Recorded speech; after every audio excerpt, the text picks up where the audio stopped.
Queridos, vamos dar continuidade à nossa série de mensagem, hoje com a nossa sétima mensagem, oitava mensagem, no livro de Juízes. Vamos ler no capítulo 8, hoje nós estaremos encerrando aí, esse juiz Gideão. Então nós vamos estar lendo aí um texto, capítulo 8 de Juízes, vamos ler do versículo 1 ao versículo 9. Diz-nos assim a palavra do Senhor: Entre os homens de Efraim lhe disseram: que é isto que nos fizestes, que não nos chamaste quando fostes pelejar contra os midianitas? E contenderam com ele fortemente. Porém, ele lhes disse: que mais fiz eu agora do que vós? Não são os rabiscos de Efraim melhores do que a vidima de Abiezer? Deus vos entregou nas vossas mãos os príncipes dos midianitas, Oreb e Zeeb. O que pude eu fazer em comparação ao que fizestes? Então a sua ira se abrandou para com ele, quando falou esta palavra.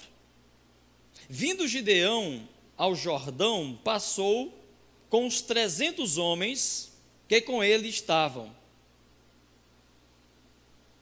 cansados, mas ainda perseguindo. Disse ele aos homens de Sucote: dai, peço-vos, alguns pães ao povo que me segue. Está cansado, e vou ao encalço de Zeba e Zalmuna, reis dos midianitas. Porém os príncipes de Sucote disseram: já estão em teu poder as mãos de Zeba e de Zalmuna, para que demos pão a teu exército? Respondeu Gideão: quando o Senhor entregar na minha mão a Zeba e a Zalmuna, trilharei a vossa carne com os espinhos do deserto, com os abrolhos. Dali subiu a Penuel, e falou da mesma maneira aos homens desse lugar, que lhe responderam como os homens de Sucote lhe haviam respondido. Pelo que disse aos homens de Penuel: quando eu voltar em paz, derrubarei esta torre. Senhor Deus, nosso Pai, em nome de Jesus, nós te damos graças pela tua palavra bendita, Senhor, e pedimos nesse instante que mais uma vez, pela graça do Senhor, o teu Espírito Santo nos ilumine e nos capacite, Senhor, a transmitirmos a tua mensagem, a tua palavra para os nossos corações nesta noite. Senhor, fala conosco nesta noite, que as verdades espirituais, os ensinamentos preciosos que nós temos nesta palavra, Senhor, venha fortalecer a nossa fé, venha despertar as nossas vidas, meu Pai, para termos cada dia mais compromisso e lealdade para com o Senhor e para com a palavra santa do Senhor, e assim nos submetemos inteiramente à tua santa vontade. Em nome de Jesus que nós te oramos e nós te agradecemos. Amém.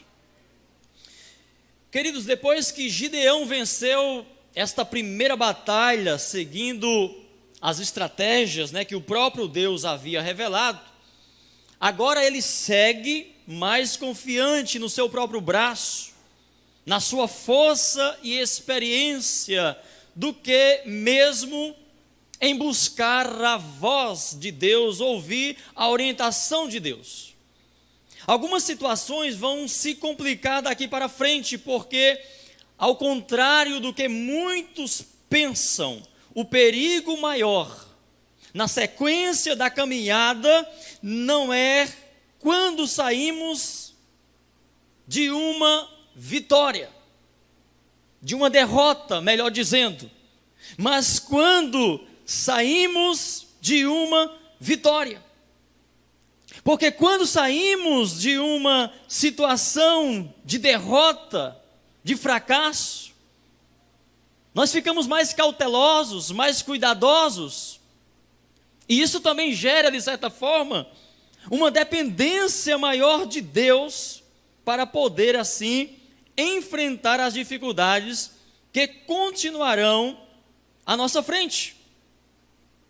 Gideão vem de uma vitória que nós sabemos muito bem, que não foi resultado da força do seu braço, que não foi resultado de uma estratégia que ele mesmo elaborou para vencer ali os exércitos dos midianitas e também dos amalequitas.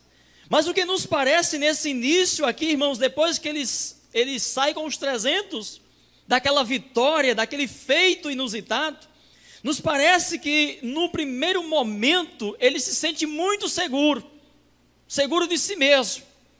É claro que ele tem uma certa experiência, e esta experiência no primeiro momento vai fazer com que ele use bem o jogo de cintura para poder contornar uma situação que logo de imediato ele vai enfrentar ali com a tribo de Efraim.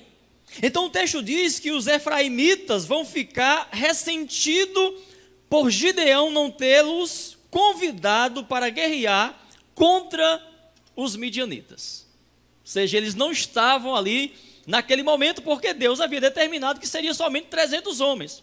Mas depois que, diante daquela estratégia, o acampamento dos midianitas se dispersa no meio da noite, os efraimitas vão ter uma participação muito importante naquele contexto.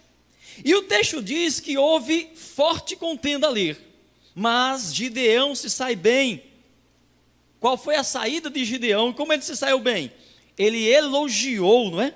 O que eles fizeram e até colocou o trabalho deles como tendo sido superior até mesmo o que Gideão tinha enfrentado, conforme está os versículos 2 e 3. A ira se abranda com esse elogio que Gideão faz àquela tribo, a tribo dos efraimitas. Eles se sentem importantes, não é? Puxa, Gideão está dizendo que nós fomos valorosos também, que a razão pela qual nós não estávamos lá é porque Deus tinha algo talvez maior para nós realizarmos. Então, tudo se resolve ali com o elogio. E o reconhecimento do guerreiro Gideão de que eles fizeram foi também bênção e ação de Deus. Então ele usou, queridos, ali a palavra certa na hora certa. A resposta branda de Provérbios capítulo 15, versículo 1, que diz: a resposta branda desvia o furor, mas a palavra dura suscita ira. Então Gideão soube usar realmente a palavra branda no momento certo e na hora certa. Agora, queridos, é o que vai acontecer na sequência, agora em linha desfavorável a Gideão. Pois ele se parece muito confiante e não aceita que ninguém pense dali para frente, contrário do que ele pensa, e esquece da palavra branda conciliadora que ele teve nesse primeiro momento com os efraimitas. Então ele segue em frente com os 300 homens em perseguição aos reis Zeba e Zalmuna, mas aí ele não gostou da resposta dura, direta, que os príncipes de Sucote deram quando ele pediu pão para os seus homens. Nos parece que estes príncipes esperavam que ele já tivesse vencido os reis. E quando Gideão faz o pedido de pão para os homens, dizendo que está nos encalços dos reis, eles parecem zombar um pouco ali, ao dizer: se já estão em tuas mãos, então para que a gente dá pão aí para os teus homens? Algo de diferente já estava ali no coração de Gideão. Gideão poderia ter conversado, explicado, tentado fazer entender que as coisas nem sempre saem do jeito que a gente espera e quer. Mas ao invés da resposta branda que ele deu aos efraimitas, convencendo-os de que Deus confirmaria a vitória como havia prometido, ele despreza o diálogo, ele deixa de lado a humildade, e ao invés disso ele faz ali um juramento. O juramento de castigá-los severamente com espinhos ao voltar da vitória. Gideão ficou furioso, mostrando que já queria, de certa forma, ali o reconhecimento ao invés de qualquer palavra contrária. Sabe aquele sentimento de você estar vencendo, de você estar mostrando serviço, e de repente você não aceitar a oposição? Então ele queria que todos, ao passar Gideão com seus 300, fossem simplesmente fazendo reverência para ele, e dizendo: pode passar, Gideão, você é o cara, você é o poderoso, é você que pode. Esse sentimento parece que já estava permeando o coração vaidoso de Gideão, como infelizmente acontece com todos os homens. Como diz o versículo 7, é claro que o Senhor estava com ele. Deus estava com ele, era uma promessa, Deus havia prometido. Então Deus não ia negar, simplesmente porque de repente o coração de Gideão começou a dar aquelas mudanças, aquelas mudadas. Não, Deus havia prometido que iria dar a vitória para Gideão. Ao chegar a Penuel, ele fala a mesma coisa, os quais também dão um não ao seu pedido por pão. Tudo indica, meus irmãos, que o Senhor estava provando a Gideão. Deus, ele tem uma maneira realmente que às vezes nós não entendemos, que às vezes nós não queremos aceitar como Deus quer nos provar. E às vezes acontece dessa forma, Você faz as coisas tudo certinho, e aí de repente, ao invés de vir um reconhecimento, ao invés de vir um elogio, ao invés de vir uma reverência, vem uma revanche, vem um levantar-se. E muitas vezes é Deus permitindo, para nos ensinar, para nos mostrar que em momento algum nós devemos desejar a glória, que em momento algum nós devemos desejar o reconhecimento e o aplauso dos homens. E Deus queria baixar ali um pouco a bola de Gideão, e Deus fez isso desde o início, Mas ele age com o mesmo nível de dureza dessas cidades, que certamente temia alguma represária por parte dos midianitas, caso Gideão não alcançasse ali a vitória completa. Eles temiam um pouco, de repente vai que Gideão não vence completamente, vai que ele não derrota esses reis, e eles sabem que nós demos abrigo, que nós apoiamos a Gideão. Penso, são cogitações que nos vêm à mente. Então, pode ser que eles temessem. Eles estavam com medo, mas Gideão não se importou com isso, como Deus se importou com o medo dele antes das conquistas. Os irmãos sabem que no início, Gideão não era um valente guerreiro, Era um homem amedrontado, um homem que sentia-se inferior às demais tribos, às demais famílias, e Deus foi muito compreensivo, Deus foi incentivando, Deus foi encorajando Gideão. Mas agora ele não parece agir da mesma forma, encorajando os mesmos. Ele poderia ter feito o mesmo, como Deus fez com ele. Gideão perdeu também, queridos, a oportunidade de glorificar a Deus, relatando para eles como o Senhor os havia dado a vitória, com apenas 300 homens. Ele poderia ter feito esse argumento: vocês não viram, não é minha força, nós vamos alcançar esses reis, vocês não viram a vitória que nós tivemos. Gideão não faz menção dessa vitória, canalizando a glória para Deus, ele silencia. E de fato não morreu um homem sequer desses 300, irmãos? Não morreu um soldado sequer, os 300 permaneceram até o final com Gideão. Então não houve, meus irmãos, um segundo pedido de Gideão: por favor, entenda, conceda pão para os meus homens, eles estão cansados. Não houve. Então aquela pessoa que já estava se sentindo no direito de que todos o reverenciassem, de que todos atendessem o seu pedido. E aí partiu logo para a ameaça. Versículo 9. Pelo que disse aos homens de Penuel: quando eu voltar em paz, derrubarei esta torre. Estava um homem irado. Claramente, meus irmãos, já se percebe um espírito de arrogância em Gideão, autossuficiência. Aquele homem humilde, meio amedrontado, vai dando lugar a um empoderamento em si mesmo. Aos príncipes de Sucote, ele ainda usou a expressão: quando o Senhor entregar na minha mão Zeba e Zalmuna. Mas aqui, aos moradores de Penuel, ele já é direto. Ele já age com o seu instinto de autossuficiência, de empoderamento. Quando eu voltar em paz, ou seja, eu vou voltar em paz, eu vou obter a vitória, e vocês vão ver que eu vou cumprir o que eu estou dizendo. Já não é mais Deus quem vai garantir a sua volta em paz, é a sua força, a sua coragem de lutar e de vencer. É a sua experiência de guerra que parece que estava dando mais confiança para Gideão do que a mão de Deus. Eu me vingarei de vocês. Eu vou mostrar para vocês que eu posso, que eu sou capaz, que eu sou invencível. Vocês já viram o que conquistei. E mesmo assim ainda tem coragem de me negarem pão, me aguardem. Mais ou menos uns sentimentos assim. A gente não está dizendo o que o texto diz, a gente está dizendo, fazendo a leitura do interior do homem, conhecendo o homem que nós somos. Ele consegue a vitória. Deus havia garantido antes. Ele alcança e prende os 2 reis, conforme está no versículo 15. Ele se sentiu zombado pelos moradores dessas cidades, mas ele deveria saber que quem estava à frente da batalha não era ele, mas o Senhor. Aos de Sucote, deu severa lição, confirmando o que havia dito. Pegou espinhos. Fosse no meu tempo, lá no meu interior, era pisa de cansanção. Quem conhece cansanção aqui, levanta a mão.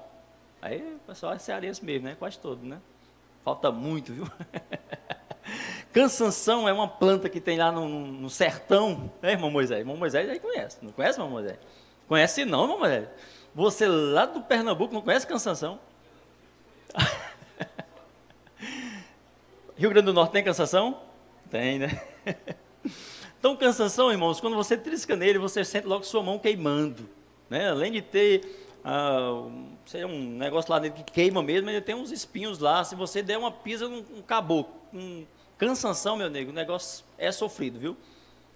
Esses espinhos aqui deveriam ser bem mais cruéis do que os espinhos de cansanção. Então, ele fez essa promessa e cumpriu, irmãos. Voltou lá e deu severo castigo. E derrubou também a torre.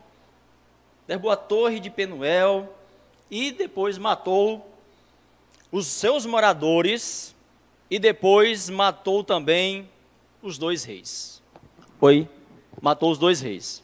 Então, depois de todas estas conquistas, que conforme já sabemos, que não foi pela força de Gideão e dos seus 300, mas unicamente pelo poder de Deus, os versículos 22 e 23 vão nos dizer que agora os filhos de Israel ficam impressionados com o desempenho militar de Gideão. E com esse sentimento de contemplar ali um grande guerreiro, um grande líder, ao invés de reconhecer o poder de Deus, porque nós sabemos que não foi o poder de Gideão, não foi o poder dos 300, era impossível eles vencerem tamanho exército, sem usar nem a espada, então era impossível. Então eles vão dizer, mediante esse reconhecimento do desempenho de Gideão que eles observam, ao invés de reconhecer o poder de Deus, eles reconhecem o poder e a capacidade de Gideão. Ou seja, glorificar ao homem ao invés de dar glória a Deus, e lhe pediram que ele se tornasse rei sobre eles, ele e o seu filho depois dele. Os filhos de Israel reconheceram a força de Gideão, coisa que agrada muito ao homem Gideão. Ao invés de reconhecer que Deus é quem tem força, é aqui, meus irmãos, que começa o declínio do homem Gideão e também da nação de Israel naquele contexto. Ele, contudo, recusou a governar, dando a entender que somente o Senhor tinha o direito de dominar sobre o seu povo, que somente o Senhor tinha o direito de reinar sobre o seu povo. De modo que, coerentemente, ele disse esta verdade. Um discurso aparentemente muito bonito, muito sensato, mas internamente, nas entrelinhas do subconsciente da sua mente humana e vaidosa, o que se passava era mesmo um desejo de domínio, de reconhecimento, de exaltação, mas que precisava, meus irmãos, os irmãos vão entender, de uma camuflagem por um aspecto espiritual, uma justificativa, um pedido subliminar. O poder de sucesso pode nos levar facilmente a esquecer da graça de Deus e achar que somos mesmos merecedores de aplauso. Gideão resistiu a essa tentação, a tentação de ser rei, de dominar sobre o povo de Deus, mas logo em seguida cai em outra, talvez pior e mais ousada ainda. Pediu que os israelitas lhe dessem as argolas, os brincos dos despojos de ouro que tomaram dos midianitas. E com esses objetos fez uma estola, um peitoral sacerdotal, parecido com as vestes do sumo sacerdote, colocando na sua cidade, em Ofra, virando uma espécie de amuleto, superstição, ídolo. Foi o mal de Israel e de Gideão e da sua posteridade. E algo me chama a atenção aqui, meus irmãos, na confecção deste colete, é que me parece que a figura sacerdotal não estava tão presente na história dos juízes logo depois de Josué. Você não contempla diretamente uma figura sacerdotal. Até Moisés, até Josué tinha aquela figura dos sacerdotes, os levitas carregando a arca. Mas algo nos chama a atenção aqui, o porquê de Gideão ter confeccionado ali uma estola sacerdotal, se não tinha sacerdote para usar aquela estola.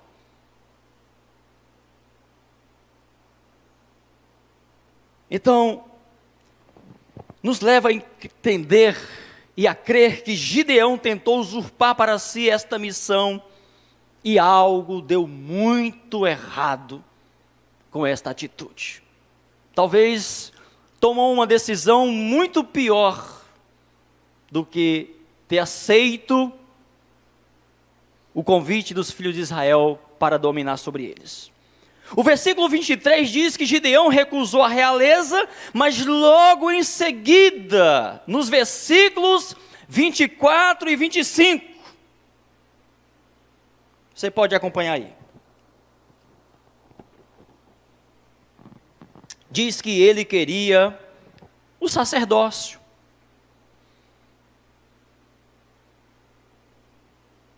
Ao rejeitar dominar sobre os filhos de Israel, e logo em seguida fazer este inusitado pedido dos despojos, revela que ele quer reconhecimento.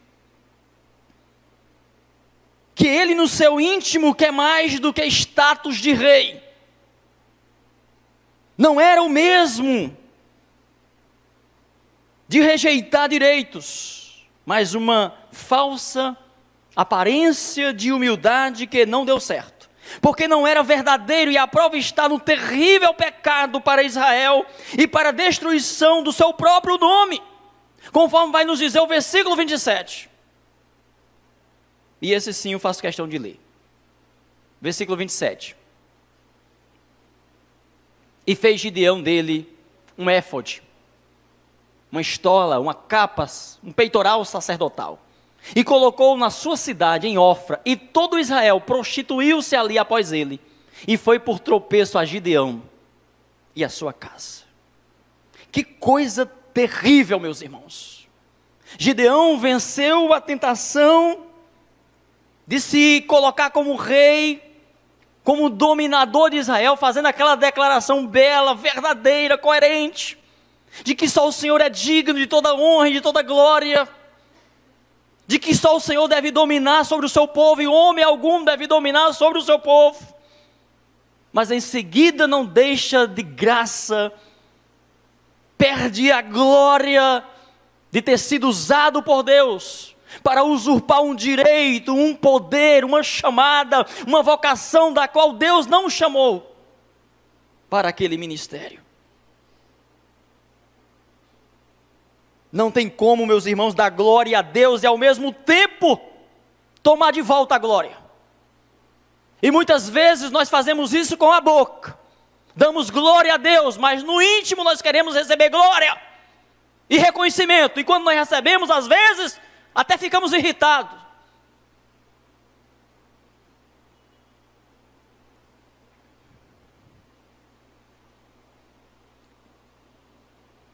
Deus não divide a sua glória com ninguém.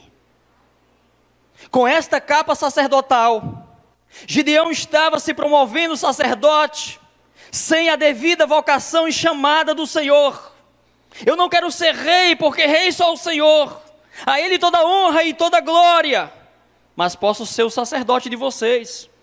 Eu posso ser boca de Deus para vocês. Agora vocês têm um sacerdote. Vocês podem vir, se consultar a mim, e eu vou apresentar vocês a Deus. Consulte a mim. Vocês não já viram que eu posso? Vocês não já viram que eu sou capaz? Eu não já testemunhei disso? Gideão usa a Deus, meus irmãos, para conseguir o seu sucesso, o seu reconhecimento ministerial. E hoje em dia corremos o risco de fazer a mesma coisa, de usar a Deus para conseguir o nosso próprio reconhecimento, de usar a Deus para querer nos promover. Nós falamos no nosso discurso que Deus é o nosso rei, mas no fundo o que nós queremos é que as pessoas nos busquem, e isso é muito sutil e mortal. E como isso tem derrubado homens que em algum momento foram realmente boca de Deus, instrumentos nas mãos de Deus.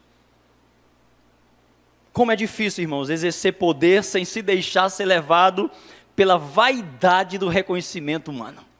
Como é difícil. Por isso que Satanás tentou Jesus em todas as instâncias, em todas as dimensões, para que em algum momento Jesus, ali na qualidade de homem, pudesse receber a glória. E Jesus em todo momento apontava para Deus, mesmo sendo Ele Deus, tudo aquilo para nos ensinar, que até o próprio Filho de Deus, na condição de homem, exercendo o seu ministério humano ali na terra, Ele canalizou toda a glória para Deus. E Satanás tentou desviar esse propósito de que em Jesus Cristo se completaria o ensinamento de que nós devemos realmente nos submeter inteiramente ao Senhor. Em todo o processo até chegar a este nível de vitória de Israel por meio da liderança de Gideão, nós vimos claramente o Senhor nos ensinando que de onde emanava a força e o poder, e o porquê de Deus ter reduzido de 32 mil soldados que estavam ali à disposição de Gideão para 300, e ainda assim o homem termina vaidoso, achando que sabe, que merece, que foi mérito seu.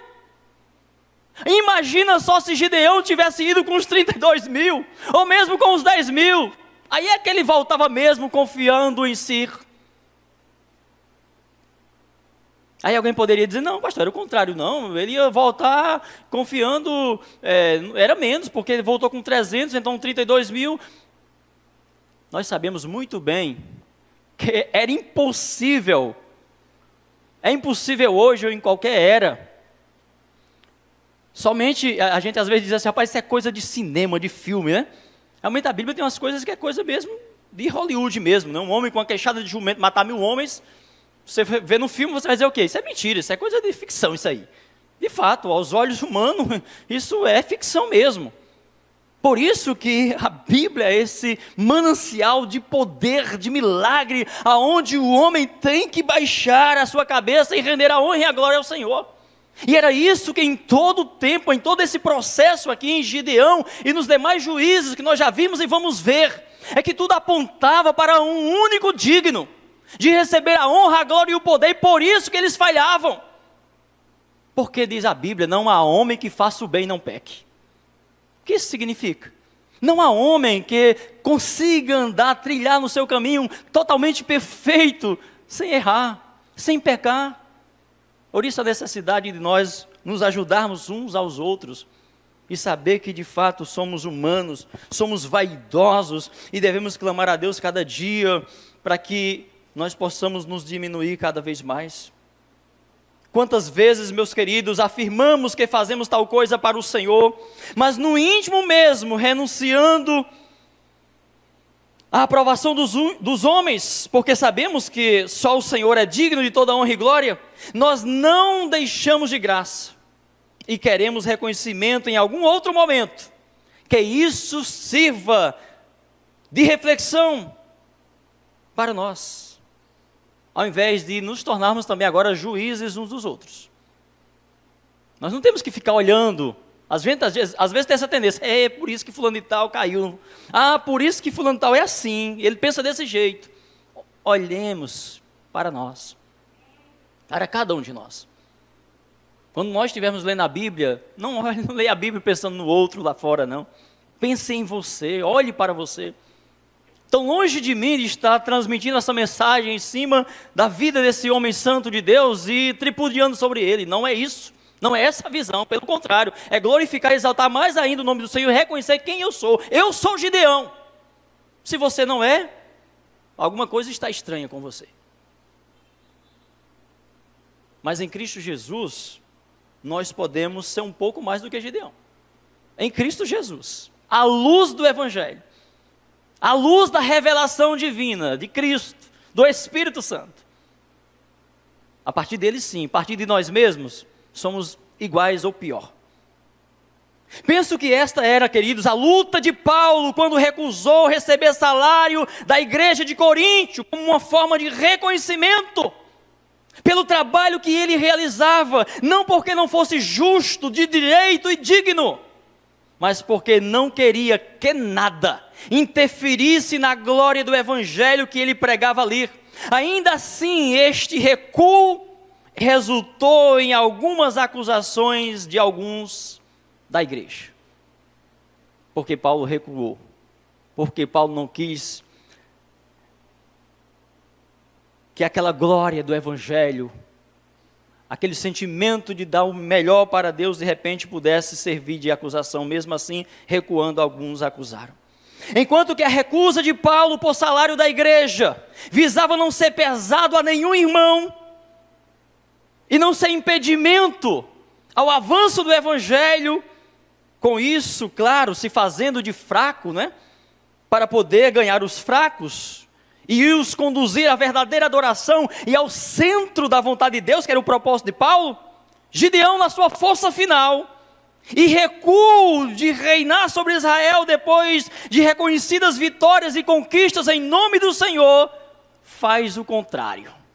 Desvia a atenção do povo para o lugar contrário de adoração e verdadeira consagração a Deus. Gideão recuou glória quando disse que somente Deus tem o direito, nem eu nem meus filhos reinará sobre vós. Mas em seguida caiu na vaidade do seu coração, desfocando, tirando o povo do centro, do lugar certo da adoração. Porque o lugar da adoração, meus irmãos, era em Siló, símbolo de Jerusalém, futura capital da adoração ao Deus vivo. Mas a semelhança do que mais tarde vai fazer Jeroboão, né, já na monarquia, construindo aqueles 2 bezerros de ouro, colocando um em Betel e o outro em Dan, dizendo que seria trabalho demais para vocês se dirigirem a Jerusalém para adorar. Deveriam assim ficar por ali mesmo, de modo que todo o povo de Israel se prostituiu diante destes 2 ídolos que fez Jeroboão, dizendo serem eles os deuses que os tiraram da terra do Egito. Está lá em 1 Reis, capítulo 12, versículo 26 ao 30, só a nível de informação. Diferente, queridos, dos outros juízes, algo acontece nos dias de Gideão, que não havia acontecido, guarde isso. Algo aconteceu nos dias de Gideão, que não havia acontecido na história de nenhum juiz antes, nem acontecerá na vida de nenhum juiz depois. Você sabe o que foi que aconteceu?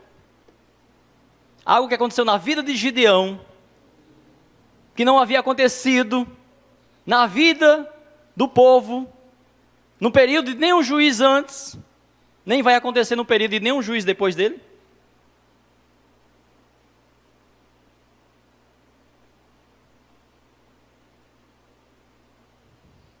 O povo cai em pecado, enquanto ele, o juiz da terra, ainda era vivo.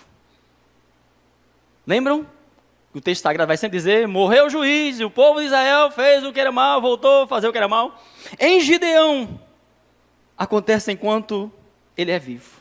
E ele foi o único culpado, pois foi ele mesmo quem pediu os objetos de ouro para fazer aquele colete sacerdotal, sem ter sacerdote para usar. Ou seja, simbolizava a sua força, o seu próprio poder. E o povo olhava para aquele colete, adorava e se prostituía. O texto é muito claro, né? Todo Israel se prostituiu ali após aquele colete, a qual veio ser tropeço aos filhos de Israel e também à casa de Gideão. Mesmo assim, queridos, pela misericórdia de Deus, o texto segue dizendo que os midianitas foram abatidos e nunca mais levantaram a cabeça, de modo que por 40 anos a terra de Israel teve paz. O texto na sequência relata que Gideão teve muitas mulheres, as quais lhe deram 70 filhos. E não se esquece o texto, o escritor sagrado, de dar ênfase a certa concubina que estava em Siquém, com quem ele tinha um filho. Gideão teve muitas mulheres, como tinham os reis pagãos da sua época, e como alguns reis de Israel vão ter, o que não agradavam ao Senhor. Não agradava ao Senhor. É claro que este empoderamento de Gideão aconteceu depois das conquistas. Ele se tornou forte e poderoso depois do Senhor ter dito que ele era forte. Pois antes ele se sentia um coitadinho, não é? E creio que ele passou a gostar do poder. Parece que ele se viciou em vitória, em dominar e em ter o que queria. E o que não é bom e saudável para a vida espiritual de nenhum homem de Deus. Por isso ele não aceitou o não dos príncipes de Sucote, dos moradores de Penuel. É mais fácil, meus irmãos, e seguro aprender com as derrotas e continuar rumo à coroa do que com as vitórias e conquista. Ter 70 mulheres e 70 filhos simbolizava poder, status de rei, de soberano, longe de ser aquele Gideão lá do começo, que talvez nem casado fosse ainda, mas o homem termina com 70 mulheres e mais uma concubina. Com status de rei, ele não abriu mão de uma concubina, que ironicamente da sua semente veio a perdição de toda a sua família. Abimeleque. Guarde bem este nome, pois o seu significado não está por acaso. Meu pai era rei. As coisas na Bíblia não acontecem por acaso, irmãos. Tudo tem um significado. Abimeleque, meu pai era rei. Gideão morre e deixa, infelizmente, uma confusão, uma família desunida e marcada pela sede de poder e domínio sobre os demais. Mesmo tendo Gideão feito aquele discurso de que nem ele, nem o seu filho dominaria sobre Israel, porque somente Deus era o Senhor de Israel. Mas aí comete um pecado gravíssimo, e não há pecado, meus irmãos, sem consequência. O que o versículo 33 do capítulo 8 diz, meus irmãos, é só uma confirmação do que acontecia sempre, né? Que o juiz morria. Em Gideão, como já vimos, como já falamos, isso vinha acontecendo desde que a estola sacerdotal foi colocada em Ofra, como se fosse um Deus, um símbolo do poder de um homem, de um juiz, que queria muito mais do que isso, depois do poder.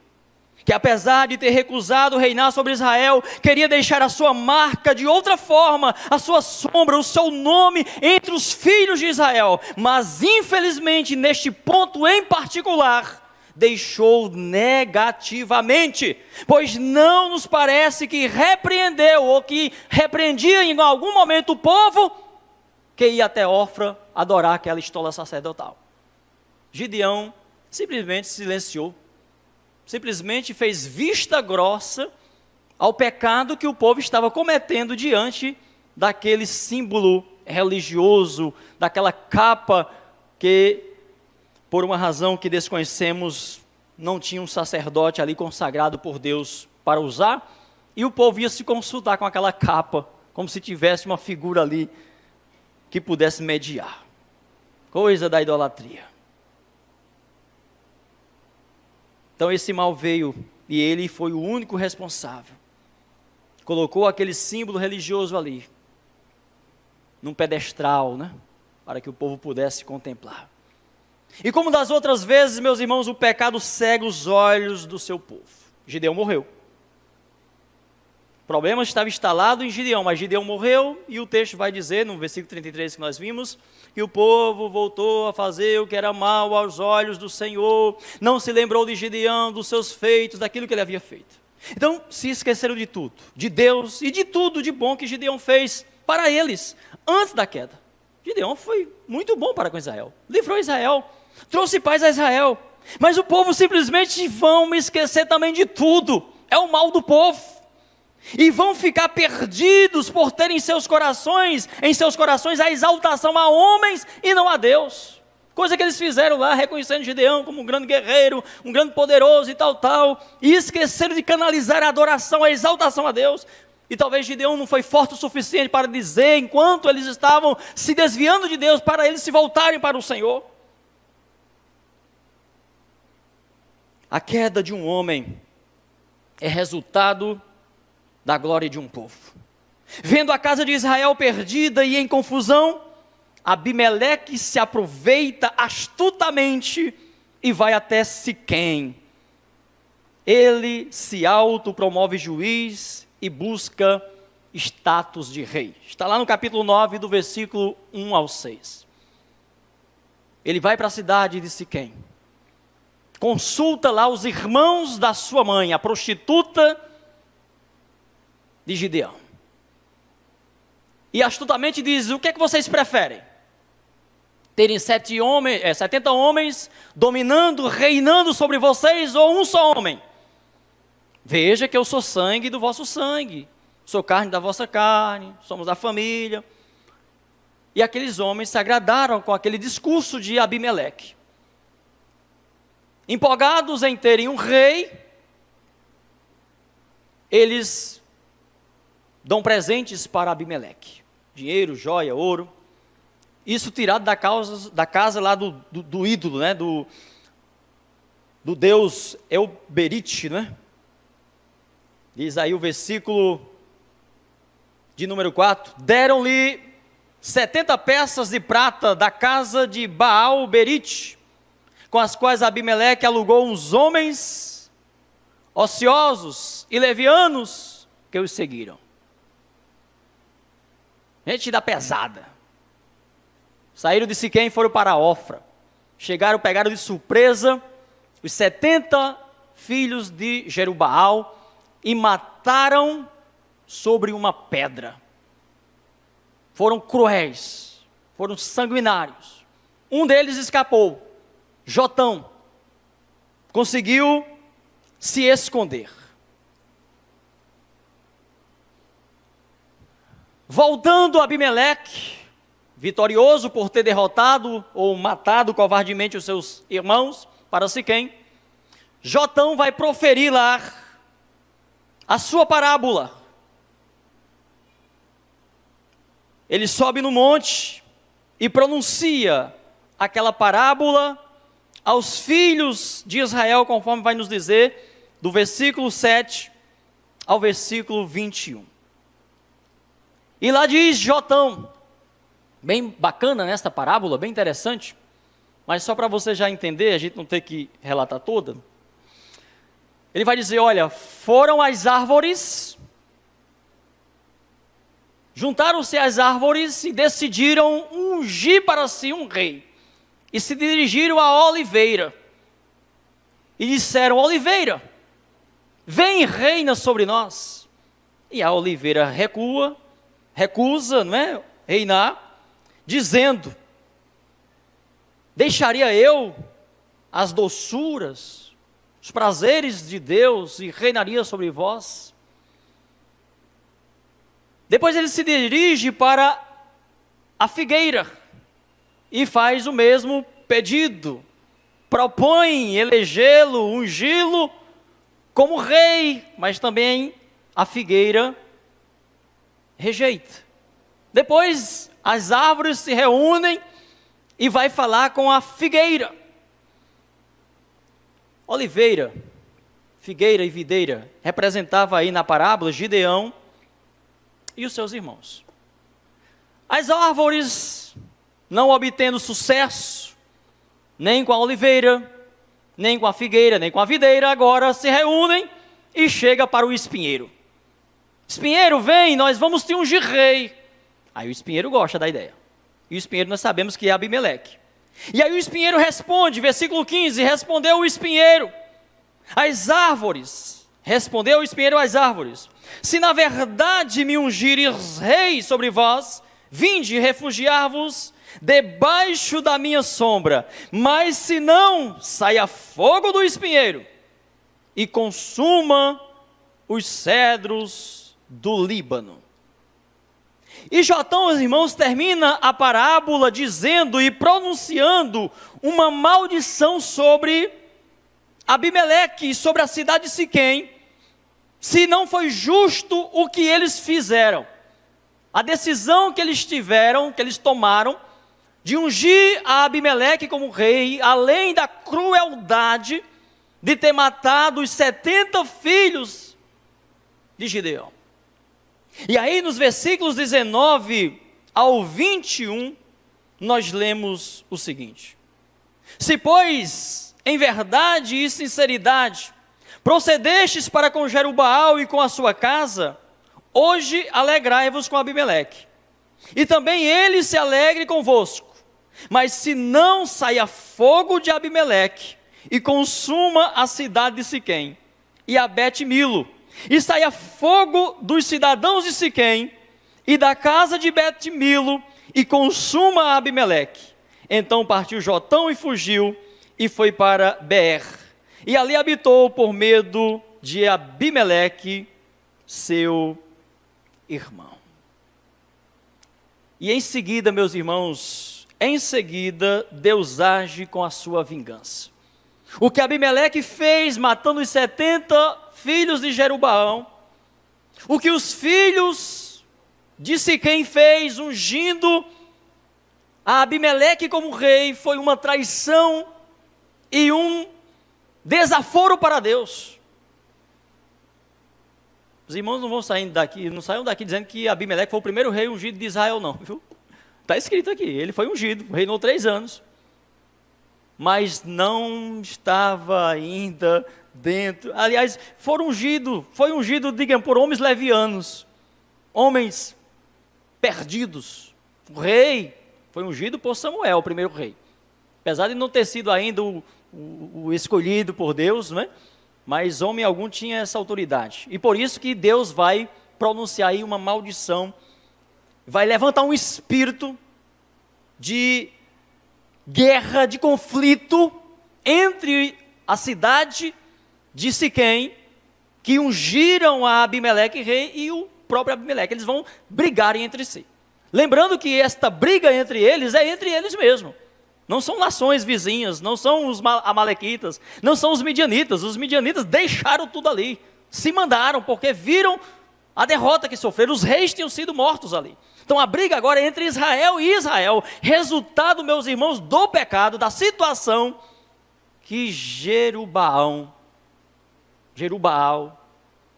deixou por conta daquele erro que ele cometeu. Versículo 22, havendo Abimeleque reinado 3 anos sobre Israel, Enviou Deus um espírito mau entre Abimeleque e os cidadãos de Siquém, os quais procederam aleivosamente contra Abimeleque, para que a violência praticada contra os 70 filhos de Jerubaal, como também o sangue deles, recaíssem sobre Abimeleque, seu irmão, que os matara, e sobre os cidadãos de Siquém, que lhe ajudaram a matar os seus irmãos.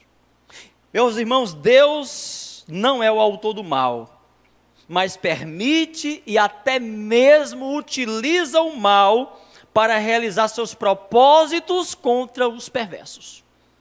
Deus que levantou aqui esse espírito, está bem claro, né? Enviou Deus um espírito mau entre Abimeleque e os moradores, os cidadãos de Siquém, pela maldade. Então Deus não é o autor do mal, mas quando Ele quer exercer vingança, Ele levanta o próprio mal para ferir o outro mal. Deus nunca vai usar o bem, Deus nunca vai usar um homem de bem, um santo, para poder causar esse tipo de coisa. Então por isso que Ele usa. Ele tem esse poder e autoridade, porque Ele é Senhor absoluto. Jamais um santo de Deus poderá se deixar ser instrumento para estar ferindo o outro, acusando o outro. O espinho na carne de Paulo não era nem um membro da igreja não, viu? O espinho na carne de Paulo não foi Deus que levantou eu vou levantar aqui um irmão para ser um espinho na carne dele aqui. Não, Deus não faz isso, não.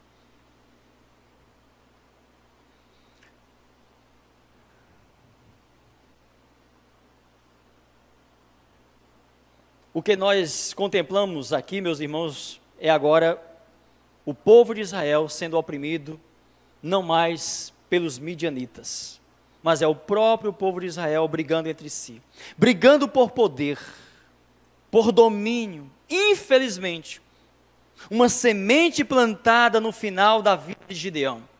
Gaal, filho de Obed, é quem vai se organizar militarmente para enfrentar Abimeleque. Mas tinha lá na cidade de Siquém um tal de Zebul, que era o governador da cidade de Siquém, uma espécie de marionete de Abimeleque.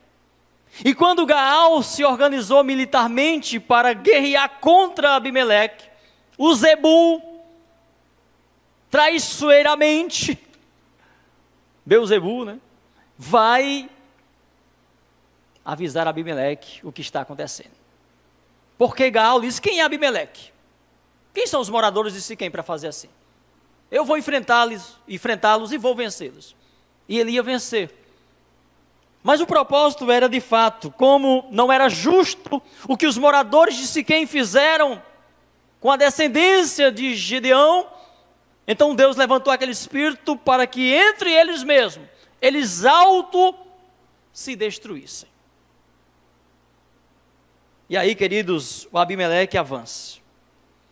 Ele vence, ele destrói, ele faz uma verdadeira carnificina ali em Siquém. Mata os moradores da cidade. Toma aquela cidade, conforme está no versículo 45 do capítulo 9. E depois ele espalha sal na cidade para deixá-la improdutiva. E ali próximo da cidade situava a torre de Siquém, onde havia um templo dedicado a Eoberite. Os cidadãos da torre se esconderam numa das salas do templo. Abimeleque e seus homens cortaram galhos das árvores. Olha, cada qual pega um galho aí, bota no ombro e vamos caminhar para aquela torre. E lá eles deixam aqueles galhos ali até um fogo e sobra uma grande labareda de fogo e mata ali 1000 homens e mulheres ali queimados, como se fosse homens colocados em um forno, naquele templo dedicado a esse ídolo Eoberite. E aí, queridos, vai acontecer entre Abimeleque e os moradores de Siquém essa carnificina toda. Israel contra Israel. Em uma outra torre, a torre de Tebes, o destino de Abimeleque chega o fim. Chegando ele ao pé desta torre, certa mulher corta, lança uma pedra superior de moinho sobre a sua cabeça. Ferido, ele pede a um soldado para que lhe trespasse, para que não venhas a dizer que o grande Abimeleque foi morto por uma mulher. Se a gente pudesse olhar para ele, foi morto mesmo, nem adiantou inventar essa historinha, foi morto mesmo por uma mulher. O texto sagrado é até precioso, né? Ai, vai lá, todo mundo sabe hoje. Abimeleque foi morto por uma mulher, viu? Pode divulgar. Ele foi morto por uma mulher, a mulher estava lá em cima, olhou para que a oportunidade, pegou a pedrazona, jogou e caiu ali sobre a sua cabeça. O destino, meus irmãos, de Abimeleque chegou o fim. Mas o destino da violência muitas vezes se encontra de forma muito semelhante. A justiça tem a sua própria forma de se adequar ao crime cometido. A justiça tem a sua própria forma de se adequar ao crime cometido. Ele havia matado os seus 70 irmãos sobre uma pedra. E agora uma pedra de moinho esmaga, esmiuça a sua cabeça exaltada. Deus faz assim. Nada disso aconteceu por acaso, uma historiazinha ao léu, não. Tudo direcionado por Deus. E assim o espinheiro, conforme Jotão havia profetizado na sua parábola, foi consumido. Encerra aqui, irmãos, a história desse grande guerreiro Gideão, com esses lamentáveis fracassos no final da sua caminhada. Logo após esse período de paz e de conflito que estava acontecendo entre o próprio Israel, se levanta 2 juízes, Tolar e Jair. Os 2 juntos libertaram Israel ali por 45 anos. Um passou 23 anos e o outro 22 anos ali libertando Israel. Na verdade, tentando contornar toda esta situação de guerra e de conflito que ainda se mantinha no meio do seu povo. E no domingo que vem, nós estaremos falando sobre Jefté, o juiz conhecido na história como o marginalizado. Nós temos muito a aprender com esse juiz também. Vamos orar. Senhor Deus, nosso amado Pai, nós te damos graças por tua bondade e misericórdia. Pai, te pedimos que nos faça entender, Senhor, que de fato o que nós precisamos não é de um governo humano, de um juiz humano que julgue, de um rei humano que governe, que trate das nossas causas, das nossas demandas, Senhor. Como o Senhor em toda a Escritura, e especialmente nesse período dos juízes, mostra a falibilidade, mostra a fraqueza, a fragilidade do juiz humano, do homem, Senhor Deus, mesmo quando em momentos de quebrantamento, declara que a honra e a glória te pertencem, mas tão facilmente, Senhor, se desviam do caminho.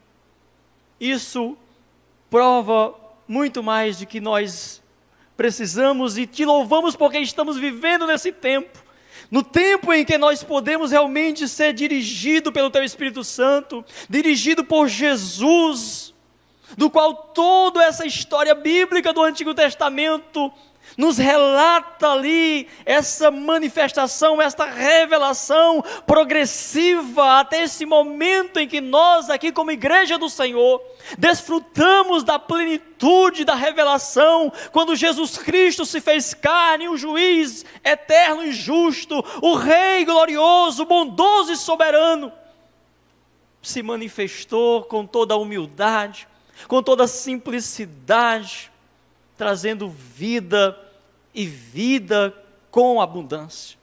Deus, em nome de Jesus, nos ajuda, Senhor, a não fazer esse mergulho nessa história simplesmente por curiosidade ou para adquirir algum conhecimento histórico ou coisa parecida, mas que nós possamos nos enxergarmos nesses personagens, Senhor, e assim tendo em nosso tempo, em nossa dispensação, esse privilégio de poder orar ao Senhor, de poder olhar e não ver mais o véu, não ver mais um sacerdote mediador, não ver mais uma estola sacerdotal, mas contemplar o túmulo vazio, a cruz, Senhor, Cristo crucificado, que nós possamos, Senhor, cada dia, Pai, reconhecer que o que nós estamos vivendo agora é a alegria de contemplar o Rei surgindo sobre as nuvens, chamando-nos para a morada eterna. Ó Deus amado, nos transporta para esse sentimento, esse mergulho de adoração, de gratidão, sem nos desviarmos nem para a direita, nem para a esquerda, Senhor.